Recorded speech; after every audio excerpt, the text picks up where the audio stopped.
Hi friends, welcome to cook with Saritha. బయట చల్ల చల్లగా వర్షం పడుతుంటే మనం ఇంట్లో వేడి వేడి పకోడా చేసుకొని తింటుంటే ఆహా, ఆ ఫీల్ ఎంత బాగుందో కదా. స్వీట్ కార్న్ పకోడా చేసుకుందామా? Here we go.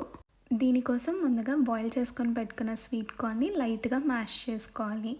ఇందులోకి పచ్చిమిర్చి, జీలకర్ర అండ్ కొన్ని రెగ్యులర్ స్పైసెస్ని యాడ్ చేసుకోవాలి. ఇక్కడ నేను చిల్లీ పౌడర్, సాల్ట్, ధనియా పౌడర్ అండ్ జీరా పౌడర్ని యాడ్ చేసుకున్నాను. పకోడా కాబట్టి here comes the star item, శనగపిండిని యాడ్ చేసుకొని నీట్గా మిక్స్ చేసుకోవాలి. ఆయిల్ వేడెక్కిందా లేదా ఒకసారి చెక్ చేసుకొని పకోడాస్లా వేసుకోవాలి. డార్క్ బ్రౌన్ వచ్చేంత వరకు వేయించుకొని సర్వ్ చేసుకుంటే వేడి వేడి పకోడాస్ రెడీ అయిపోతాయి.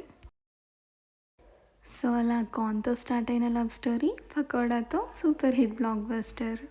For more such recipes please like, share and subscribe cook with Saritha.